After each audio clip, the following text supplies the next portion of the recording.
Benedicite, soy el Padre Julio del Eremitorio Emaús de la Iglesia Antigua Diversidad Cristiana. En este momento me encuentro en el parque del Monasterio de la Pascua, un monasterio muy querido para mí. Aquí inicié mi experiencia monástica. Hoy día ya no hay monjes, está atendido y sostenido por el compromiso de una comunidad de laicos. Y bueno, desde este lugar quiero compartir la charla de hoy, una charla que da inicio de alguna manera o complementa o ilustra alguna de las enseñanzas del peregrino ruso. Cuando leemos El Peregrino, encontramos que cita un cierto orden para leer la Filocalía, es decir, que no sugiere que se lea de principio a fin, sino que se tomen algunos padres primero a los efectos de poder comprender, poder entender mejor su contenido. Entonces el peregrino comienza diciendo que en primer lugar leamos a Nicéforo el Agiorita o Nicéforo el Solitario, un monje del siglo XIII que es originario de Italia. Él era católico romano y se convirtió a la ortodoxia. Ahí se hizo eremita y trabajó mucho el tema de la sobriedad. De hecho, tiene muchos escritos, tiene una compilación de textos sobre la sobriedad que, teniendo en cuenta las enseñanzas de los padres, es una referencia directa, ¿verdad?, a la vida esicasta, al esicasmo. Y en este capítulo de Nicéforo vamos a encontrar algunas citas a otros padres que le precedieron en esta experiencia, en esta rica experiencia. Nicéforo insiste en el tema de la obediencia y la desobediencia, es decir, que el monje sale de la desobediencia para volver a la obediencia, el retorno, del que también nos habla nuestro Padre San Benito, ¿verdad?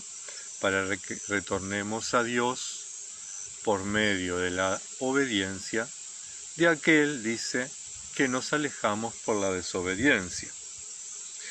Entonces Nicéforo señala un camino de retorno, un camino de reentrar. Para eso la fuga mundi. La finalidad que tiene la fuga del mundo es recorrer ese camino de retorno a Dios, tal vez teniendo clara la imagen, la parábola del Padre bueno y del Hijo pródigo, ¿verdad? El Hijo que vuelve al Padre del que se había alejado. Y entonces Nicéforo nos recomienda dejar de lado las preocupaciones vanas y entrar en nosotros mismos, entrar en nuestro interior. Nicéforo es el primero de los padres monásticos, de los padres esicastas, que presenta la oración de Jesús unida a la técnica de la respiración. Y entonces él nos sugiere entrar a nosotros mismos. Sabemos que una forma de entrar en nosotros mismos es por medio justamente de una respiración tranquila, pausada, serena.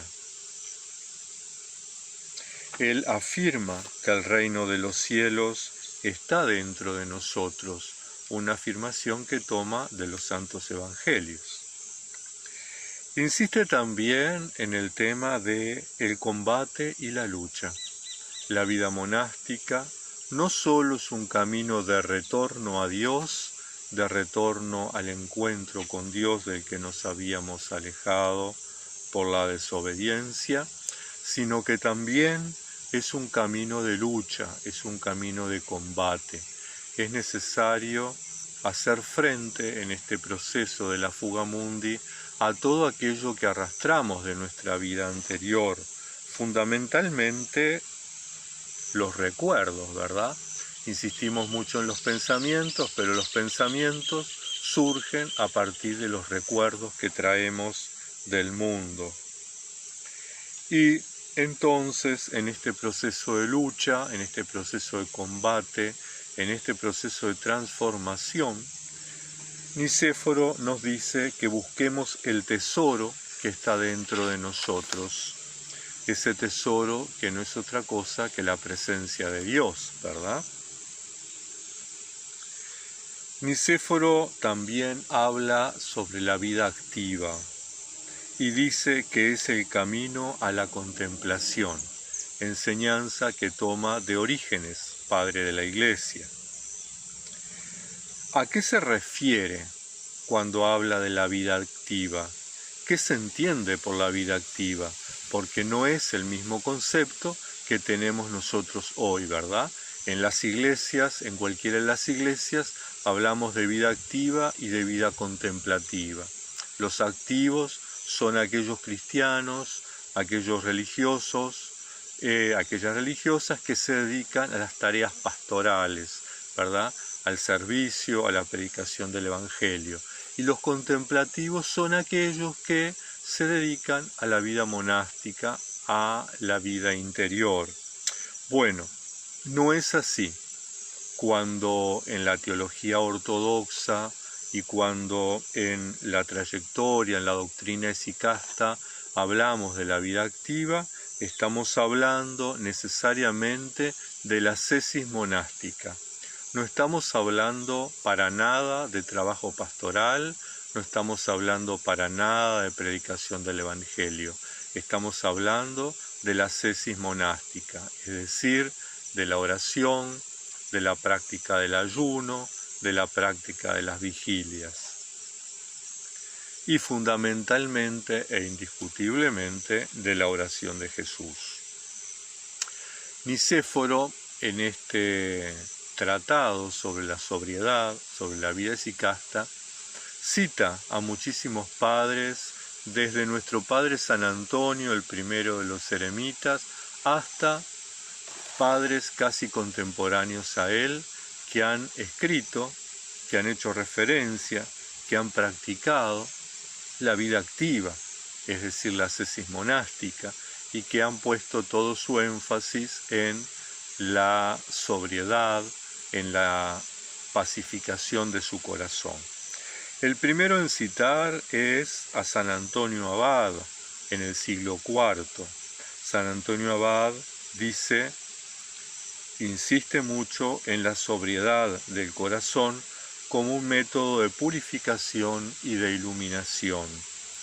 Es decir, que nuestro corazón esté libre de recuerdos, esté libre de pensamientos y sentimientos, y se pueda purificar, pueda limpiarse, pueda ir transformándose en un corazón puro, un corazón donde se facilita el encuentro con Dios. El segundo padre que menciona es al abad Arsenio y el tercero al abad Agatón, los cuales insisten en el cuidado del intelecto, es decir, cuidar los pensamientos en nuestra cabecita loca, ¿verdad?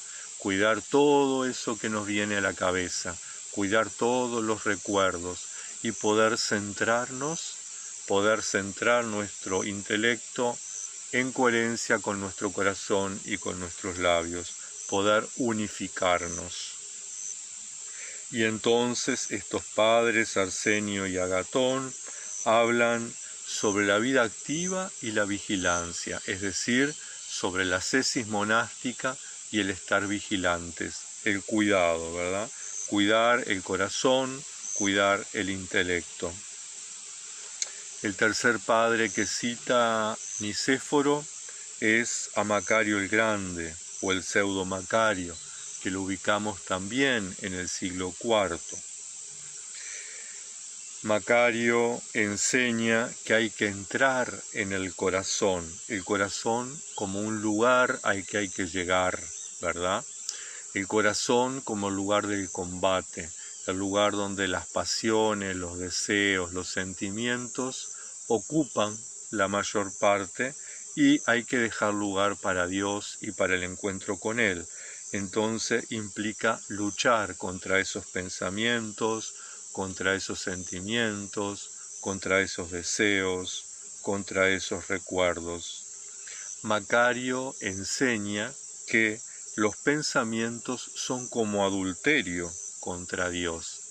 En efecto, si uno quiere dedicarse a Dios, si uno quiere vivir en su presencia, si uno quiere vivir invocando su santo nombre, pero por otro lado, su corazón divaga en deseos y en sentimientos, su intelecto, su mente divaga en pensamientos y en recuerdos, no estamos siendo fieles, ¿verdad?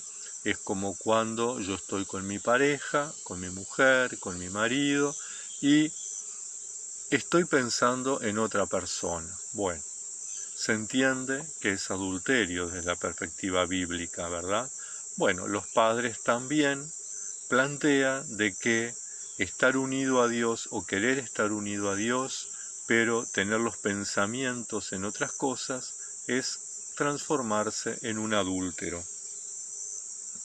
Y entonces Macario insiste en la pureza del cuerpo, pero también en la pureza del espíritu. Nuestro espíritu tiene que estar dispuesto, tiene que ser un espíritu puro, un espíritu con los pensamientos controlados, dominados, sometidos, ¿verdad?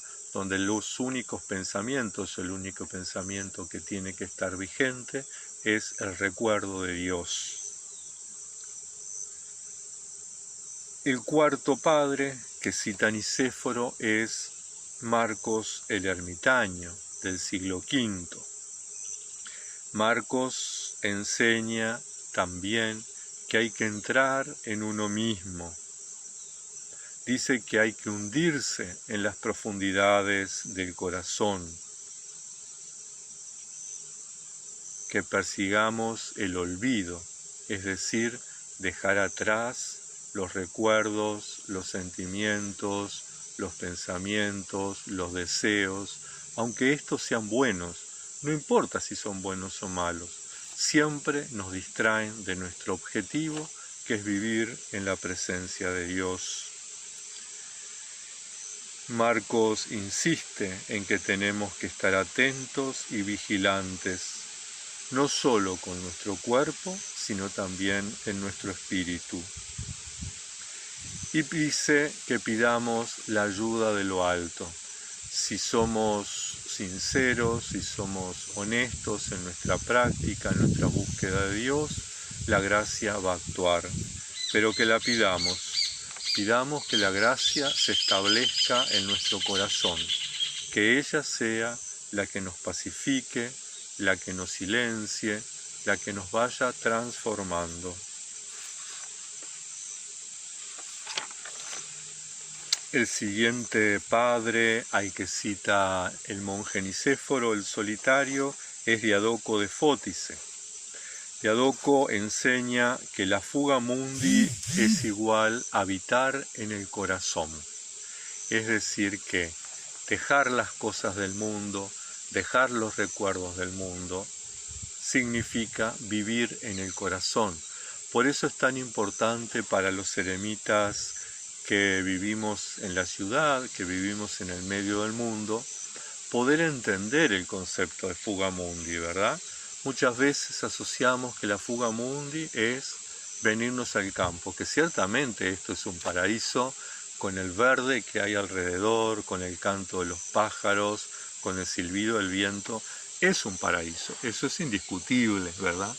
Pero a veces no tenemos más remedio, porque las circunstancias así lo hacen, que vivamos en la ciudad. Y entonces nuestra vida eremítica no tiene que verse afectada por el entorno. Nosotros tenemos que fugarnos a nuestro interior, tenemos que vivir en el corazón, en la interioridad de nuestro ser. Y dice Diadoco de Fótice que debemos incorporar, debemos asumir. A mí me gusta el concepto de encarnar. las virtudes evangélicas, hacer nuestro las virtudes del Evangelio, ¿verdad? Y ahí no nos referimos a las virtudes evangélicas que define tal o cual iglesia, sino a aquellas virtudes que nosotros, leyendo los santos evangelios, vamos identificando, ¿verdad? Que puede ser la oración, que puede ser el disfrute de la naturaleza, que puede ser la lección divina, que puede ser el servicio a los hermanos, que puede ser el testimonio de vida, que puede ser la visitación a los enfermos, en fin, las distintas virtudes que podemos ir descubriendo y redescubriendo a través de la lección divina. Y finalmente, Diadoco de Fótice insiste que vivir en el corazón, vivir en la interioridad de uno, una de las cosas que favorece es que estemos protegidos de lo malo, protegidos de las sugerencias del mal, las sugerencias que nos trae nuestros recuerdos del mundo, las sugerencias que vienen del mundo de los demonios, del mundo de la oscuridad, del mundo de las tinieblas. El siguiente padre que cita el monje Nicéforo es Juan de la Escala o San Juan Clímaco, allá por el siglo VI. San Juan Clímaco da un concepto muy lindo del esicasmo, del ser esicasta, y cita un texto bíblico: duermo, pero mi corazón vela. Esa es la verdadera esiquía. Esté despierto o esté dormido, mi corazón está velando en la presencia de Dios. Y San Juan entonces insiste en la soledad, pero no solo en la soledad exterior. Es fácil a veces estar solo exteriormente, ¿verdad? Yo me vengo al campo y estoy lejos de los humanos, estoy lejos de los ruidos, estoy lejos de la ciudad. Sin embargo, lo más difícil es la soledad interior, es dejar los pensamientos, es dejar los recuerdos, es dejar los deseos, es dejar aquellas cosas que nos separan de Dios. Y entonces, tanto el silencio como la soledad tienen que ser interiores, enseña San Juan Clímaco, que debe darse una observación y un discernimiento en el actuar, en el pensar, en el decir, en el sentir, que debemos cuidar de los pensamientos y cuidar del espíritu. Qué insistencias en todos los padres, ¿verdad? En la vigilancia, en el cuidado, en la necesidad de entrar en uno mismo. El siguiente de los padres que cita el monje Nicéforo es Sabas, del siglo VI. Y San Sabas dice que hay que cuidar del espíritu para vivir como solitario.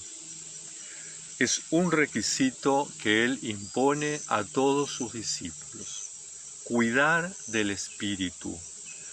Podemos cuidar del cuerpo, podemos vivir en soledad, podemos aislarnos en el campo, podemos vivir en el más absoluto silencio en nuestro cuerpo.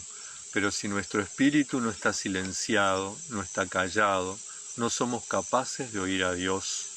Si no estamos solos en nuestro interior, si estamos acompañados por los recuerdos, no vamos a ser capaces de ver a Dios.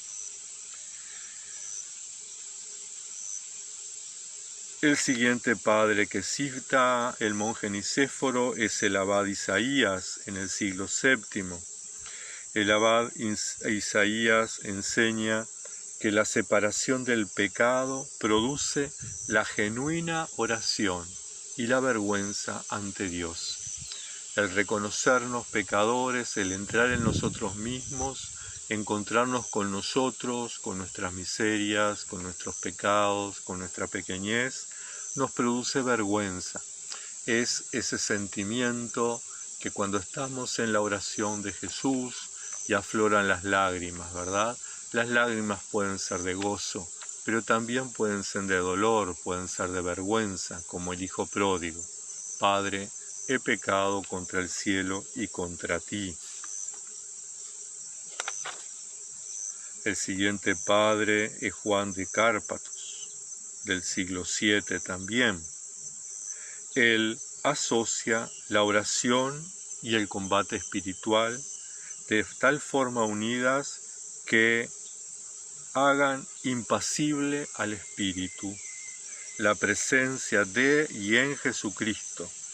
Oración y combate espiritual equivale a presencia de Jesucristo y en Jesucristo, reconociéndolo dentro de nosotros, como enseña San Pablo en la segunda carta a los Corintios, en el capítulo 13, versículo 5. Qué importante esta enseñanza entonces. La impasibilidad, esa paz interior, esa serenidad, ese equilibrio que los padres han llamado esiquía, ese silencio interior, se logra a través de la oración y combatiendo en el espíritu. El siguiente padre es Isaac el Sirio o Isaac de Nínive del siglo VII. E Isaac enseña que es necesaria la ruptura con el pecado. Es necesario ascender por la escala que conduce a la puerta que se abre a la cámara nupcial. Y la cámara nupcial es estar en la presencia de Dios.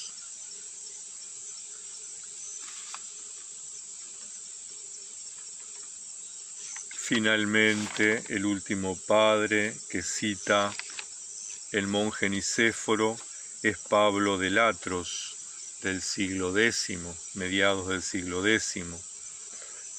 Pablo insiste en la soledad y él enseñaba a discernir, enseñaba a vivir la ascesis, enseñaba a dedicarse a la atención y a la discreción, enseñaba la vida evangélica y el combate como elementos todos estos para el cuidado del espíritu. La soledad, la escucha, el discernimiento, la ascesis, la atención, la discreción, ser discreto, ¿verdad? Ser sobrio. Todo esto conduce a el cuidado del espíritu. Bien.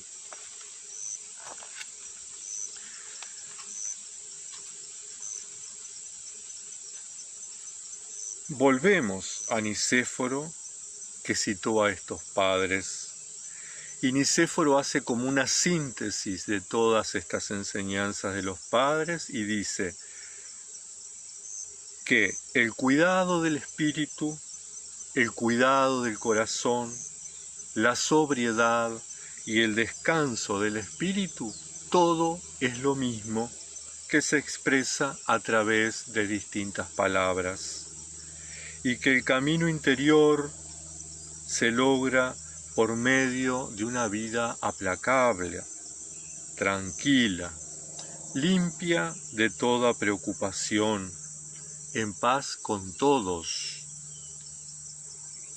en silencio y soledad, y que es necesario entregarse a la meditación. Y cuando los padres hablan de la meditación, es una referencia directa a la oración de Jesús, es decir, dedicarse a la oración de Jesús.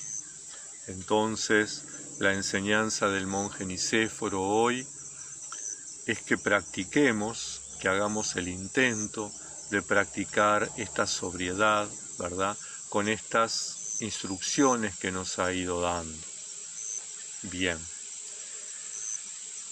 Que la Santa Madre de Dios, Nuestra Señora de todas las protecciones, nos acompañe a lo largo de este tiempo y hasta el próximo encuentro. Muchas bendiciones.